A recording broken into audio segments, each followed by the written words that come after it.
Season 2 of the Pat and JT podcast. Oh man, I'm here at last. The best time, always gonna be the best. Come on! Exclusively on the Herd App Media Network. Hi, Facebook friends. It's Pat and JT. It's our Facebook, YouTube, and Twitter live every Friday, thanks to Centrus. But if you're listening to the audio, make sure you watch us on Friday mornings. Sadly, Johnny Boy is not going to be able to jump in today. We're going to try and wrangle him as best we can, but he's got to do lawyer stuff today. So It's so funny to hear him say, I can't because I have a deposition or whatever. It's like, dude, we're literally on Facebook Live. Like, everything is more important than being on Facebook Live, especially if you're an attorney. Like, he's like, I'll clear my schedule for the rest of you. Like, I think maybe some of those might be important to not. it might be worth your time to be somewhere else. I don't know. Maybe. Maybe. I mean, that's just, But I don't know. we certainly appreciate his time. And then we tried to get Danny to jump on too. We got a couple of stories about Amber Heard we're going to jump through, and was hoping to get her on from Innocent Till Tipsy. And so she's busy because she's covering the trial, and quite the busy day yesterday. We got that stuff coming up as well. Like, I love we've talked about her podcast a lot. She's been on with us a lot, but like the last 6 weeks have been insane for her and for that show. To put it in perspective, the month of May, her show had 100 and some thousand downloads, which is a lot. I'm sorry, the month of April, 100 and some thousand.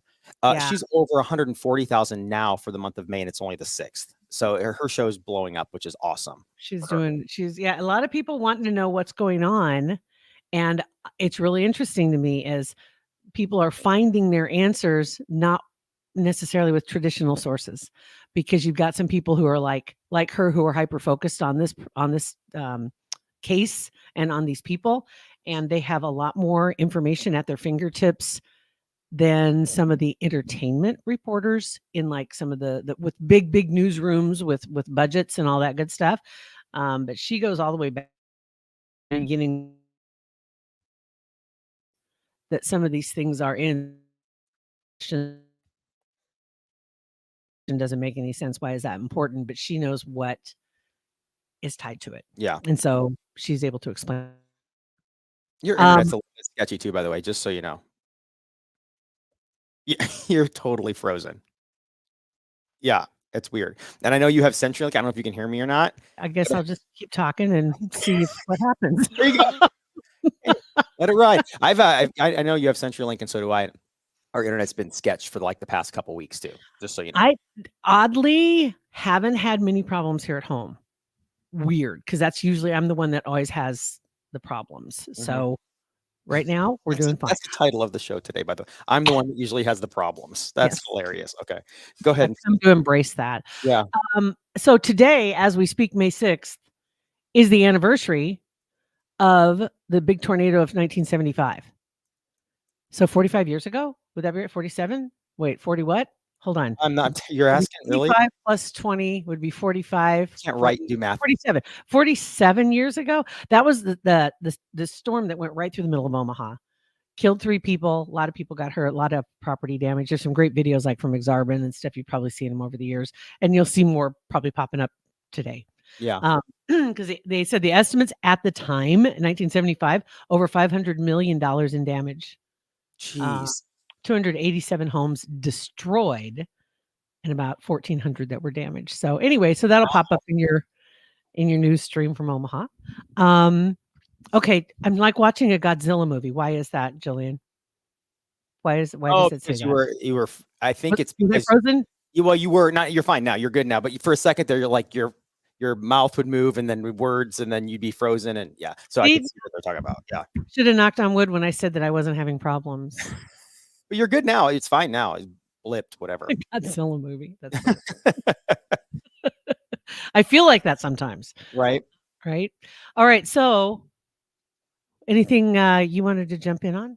I mean, there hasn't been. This week's just been one of those where I can't believe. Okay, first of all, I can't believe the weeks go by so fast. It's already freaking right. But in my world, the big news was, and not really big news, but I'm kind of sad the geese are gone after the little baby geese. We haven't broke the whole story on here, have we? We talked about the geese. We didn't talk about them hatching this week, though. Yeah, they had. We had the geese. We showed you guys the pictures of the geese and the video of the geese down right in front of our front door here at the office, and the Man. prospective mama, and right there. And we, what, couple days ago, you saw like an hour or so or whatever right after the little babies hatched. It was Wednesday or Thursday.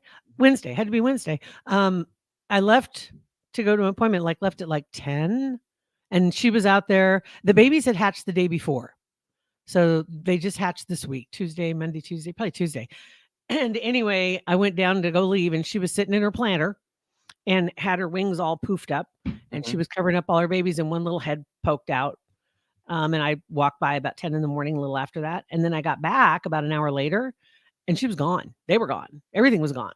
Just a pile of floof and in the nest, and a couple of broken eggshells, and they were gone. They were And out. also there's some half-eaten crackers too, because like Well, people threw because crackers at them. it's like Eat 'em. that's really not on the ducks menu, but whatever. Yeah. Um, they kind of eat bugs. They kind of, but anyway. And so I'm looking around we have a big green area outside, and I'm looking around out there, and I couldn't find them anywhere. There's some puddles over here. There's no real water source around here, like they wanted to go float. It was such a super random place to have a nest anyway. Yeah, it really was. It was like 4 feet off the ground. Right. And not there's a ton of traffic and people. So it doesn't surprise me that the second she moved the nest, which is totally normal. But at first you're like, oh, that sucks. I mean, I wish she would have kind of told us where she was going, because it was super cute. I wanted to see little baby geese more. And did you see go into Teams, and because we have the part in our Teams called the Daily Dose of Sunshine, and somebody found them and got to video them. And so they were waddling, the mom, the dad, and the ducklings. Oh, that's cute. I haven't seen. I'll go see that. That's awesome. And they were all waddling across the grass. I was so glad she posted that, because I didn't know where they went. Yeah, I know. I wanted to just a follow up on from the geese. Yeah.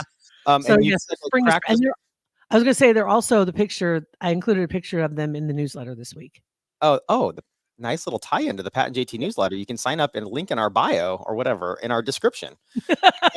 And also talking about food that normally certain animals aren't supposed to eat. I yesterday I walked in the kitchen and I noticed, Beth doesn't just eat up peanut butter sandwiches. Like that isn't what she does. She was making the squirrels little sandwiches yesterday because they like peanut butter apparently, and so she little tiny. I got pictures. I'll have to post them. Little tiny little 1 inch square little sandwiches with peanut butter, and she had a whole plate of them, little baggie, and taking them outside and giving them to the squirrel. And sure enough, the squirrel grabbed the sandwich and eaten all the way around, and it was hilarious. It was awesome. The joy that brings her is just amazing. I don't even know what to say to that. I know. But I have to admit, I buy peanut butter just for Jack. So it's his own peanut butter because it's that, all natural, whatever. Yeah. Whatever. It tastes like crap to people. Probably. Oh, yeah. No, like no. I remember wanting to eat healthy with. I'm like, I'm going to try and grind my own peanut butter at Hy-Vee. That stuff's garbage. Give me some additives, please. No offense to Hy-Vee. It's just peanut butter, peanuts. All natural. I don't know. Maybe it just takes a while to acclimate, but he loves it. But that's a good way to keep me from eating his peanut butter. So yeah. Yeah. Now the squirrels have their own peanut butter at the house now too. So. All right. So some stories going on this week. Oh, real quick. Kim Kardashian made the news one more time. Oh my God. This whole dress thing. I swear to God. Still talking about the stupid dress. They're still talking about the dress. And then what came up was not only the dress, but now they're talking about her hair. And she, she made that point about saying she sat in the chair for 14 hours to get her platinum blonde hair. And then she came out and said that she'd been planning to do this all along. She wanted a physical change. She wanted to change her look. And then all these people started stepping forward saying, okay, first off, to go from dark brunette to platinum blonde takes several sessions. It doesn't just happen in 14 hours. Yeah. And like her sister had done that too, Chloe, and had taken several sessions to finally get her hair the color they wanted it. And so now people are accused because she made the statement that she did it and that she sat for 14 hours and this was the result. And actually it's probably more of a paint or something that was put on it. It probably wasn't, because they zoomed in, they had these close-up pictures and they were just like scrutinizing everything. And they said, oh, it looks very pasty and this looks really streaky and this probably isn't true. And she probably did this. And it looks like actually they put some kind of something on. I don't know. It was funny. It was really funny. Wow. So everybody was really honing in on that. I just love how people focus on that stuff. It's like, dudes, don't you guys have anything but like focus on something else? Yeah. Why care? And then the story about Ray J and the tape. Mhm. This is getting really crazy because the story came out that Kanye saved the day. He went to meet RJ or Ray J, which is Brandy's brother. You remember this is how Kim got famous, right? Was she had the tape. Mhm. Yeah. And then everybody said, oh, it was probably orchestrated release by Chris because she wanted to control the damage, so they're going to mastermind it. Well, now Ray J says, I've been quiet for 14 years, and maybe he was paid off to be quiet. He has never had another tape. And he said, she has everything. I had some still photos, and that's what was on, and maybe some home video, like phone videos that he had, and that's what he gave on that laptop that he gave to Kanye. There was no second tape. That Kim owned all of it. They were both 21 when they did this, when they made this tape. And they went to whatever island they were at when they did it. And as a matter of fact, she just went vacationing there again. So it must not be too traumatic. She's vacationing back there again. But now the way he's talking is this was something that was completely from start to finish was planned. Like Because even filming of it, like we're gonna film it and really that doesn't surprise me though. Because of the success that Paris had, and Paris was Kim's mentor, Paris Hilton. That's who Kim worked for, and that's why they did that. And he's got receipts, man. He's got some stuff to prove it and back it up. And he's saying, listen, why would I lie about this now? It's right. 100%. Why would he lie? And it actually, it's kind of dirtbaggy if the mom thought about that, but it's actually brilliant. Like if you know that would happen, like if you're sitting there and you're like, okay, if we do this, this is what's going to happen to us for the rest of our life. Like you'd be crazy not to. Man, what a calculated risk though, because it's either going to blow up in their face or it's great. Yeah. I'm sorry, but you know what I mean? It was, but then it's not like they had much to lose at that point because their big claim to fame at that point was she was Paris Hilton's assistant and her dad was OJ's lawyer. Yeah. And her mom's best friend was killed by OJ Simpson, right? Mm-hmm. Yeah. That was really the claim. It was a very calculated risk. It was a risk and it paid off obviously huge. And so he's spilling the tea and talking now. And that this was all a big setup in that huge story that came out that Kanye saved the day and she was in tears when she got that back.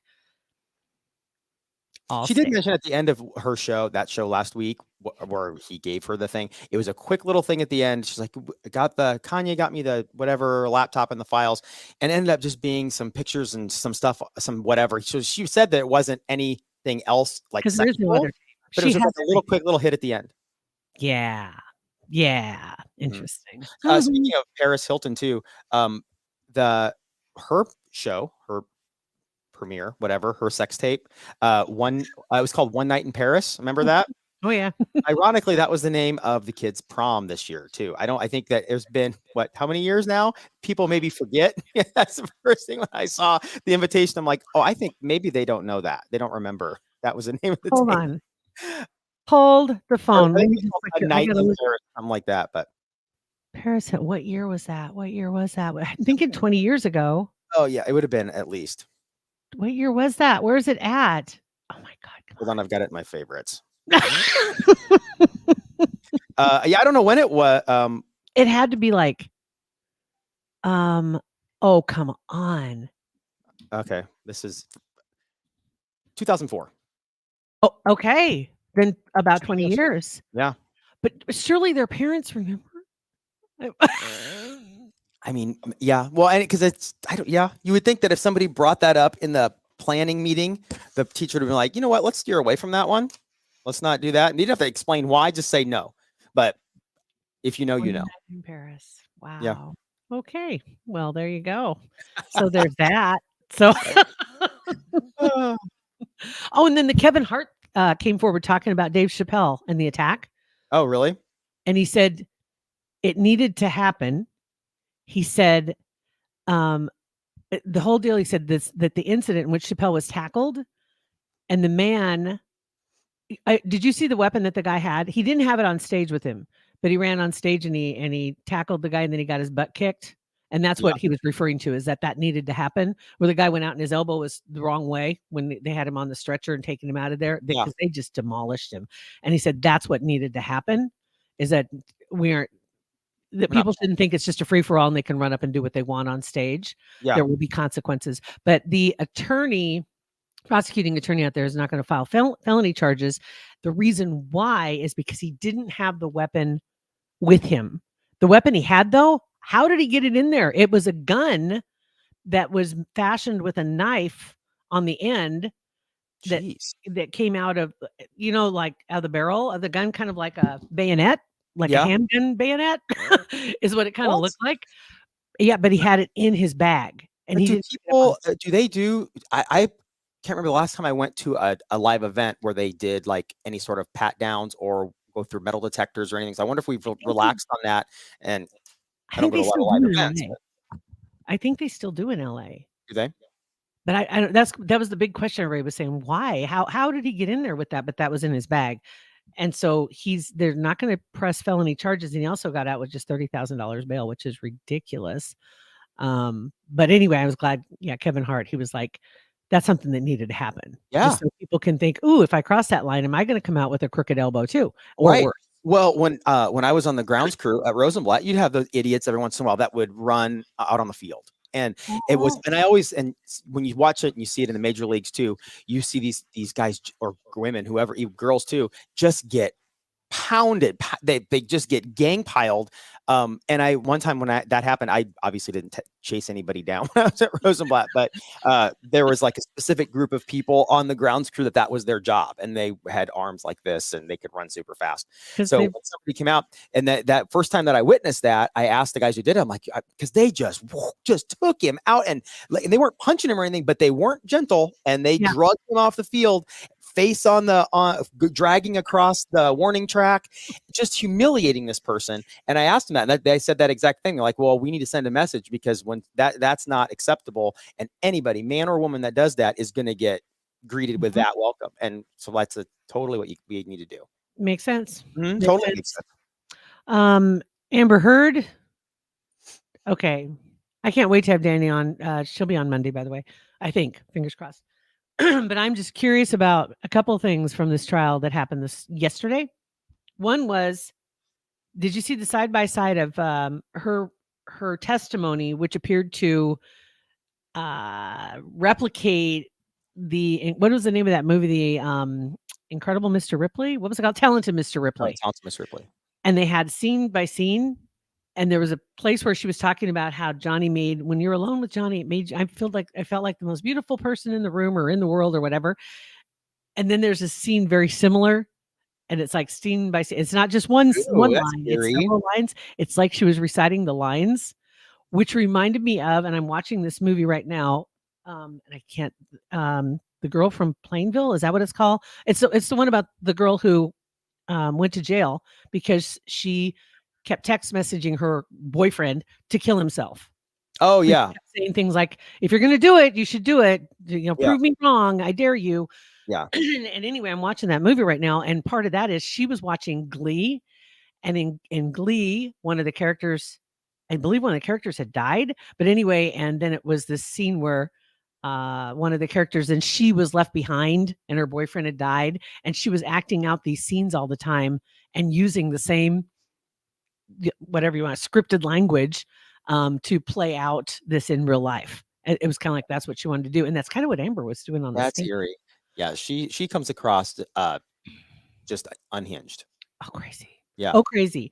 And then there was the video that's going around also. There's three of them actually, where she's using her handkerchief coming up to her nose, posing. Right. Totally. For her, she's got her handkerchief up over her nose, and she stops and she looks over at her PR guy. And the photographer's right there, and she stays still. They get the pictures, and then she continues on. But there's also a video of her that looks like she kind of takes a little bump. Mm-hmm. Like, yeah, I never would have noticed that. And when you pointed it out, that's all I see now. 100%. On the stand, multiple times. For people that don't know, bump is cocaine. And I just know that because I watched some. Your street. What's some TMZ news? All on the streets. Bump, Little bump. Got a little bump. like the whale on the witness stand. Taking a hit. I saw her do it. Oh no, she did. She totally did something. And watching her pause up there, whether it's to whatever, snort something or it's to take a picture or whatever, it's like you had said before we started recording, arrogance, totally arrogant, and that she has nobody around her to say, listen, dude, they're all enablers. Like, listen, we're not going to take pictures while you're on the stand. You need to win this. You need to try to focus on what's important. You have all these people around her pose at a certain time. They knew she had coke on her too. If she really was doing that, they knew. They had to know. But then again, she did fire her PR team. So maybe the new people are just trying to. Yeah. And maybe she fired him because they were trying to deter her from doing this stupid stuff. It could be. So crazy. Let's see here. What else do we have this week? I think really the only other one I had for you was some Texas researchers. Did you see that crazy story that came out just a couple days ago? And I had to throw it in there because I think you might want to use this as your show art for the day. Yeah. I know there's a 40-mile stretch of beach in Texas where dozens of these creepy dolls have surfaced, and they're saturated, wet, and they've been. Did a doll ship like right or something?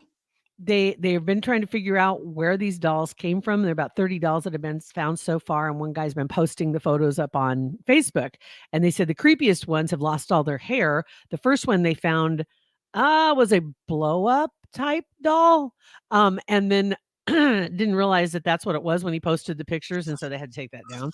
And then but they've been posting these pictures trying to figure out what it was. And there's a 2-year study conducted by one of the, I think it was Texas institutes down there, found beaches along the coast, received about 10 times the amount of washed up trash as most others in Florida and Mississippi. They don't really have anywhere to point to say this was the culprit for this one, but you got 30 doll heads.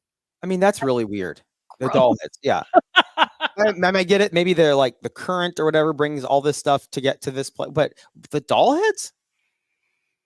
There had to be, I don't know, shipping container. I don't know. I mean, maybe, I don't know. That's just so weird. And dolls are just so creepy anyway, just in general. And doll heads really are. The doll heads are, they amp it up. Yeah, I don't even think I was 21 yet. I was like 18, 19. And I had just gotten into radio, and I was a little older than that. I was over 21 because I started working at this radio station called The Edge here in town. And I'm not trying to be mean to anybody, but the people that worked at that alternative station that listened to alternative music, I never listened to alternative music at all at the time. Right. And they were just different folks. Okay. They had different circle of friends. They had all this stuff. So, but as I got to know everybody, they were awesome. But still, I'd go out and hang out with some of these guys once in a while. We went to this guy's house, buddies of his house, and he was in a band. And so we went down in the basement, and they were always super cool. But you walk down, and they're artists and bands, and they had a couple couches, and from the ceilings, they had probably 50 doll heads hanging from the ceilings, like not like Noosey, but like just hanging at different levels in the house. Mm-hmm.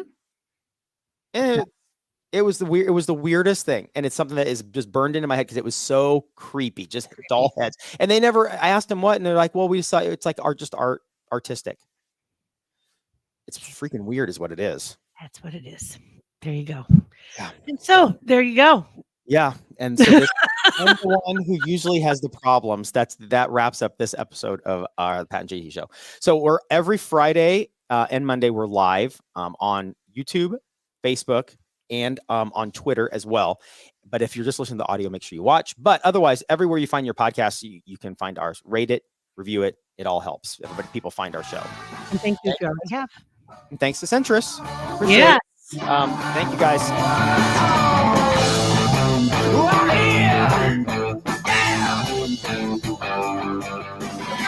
Pat and JT Podcast, a Huda Media Production.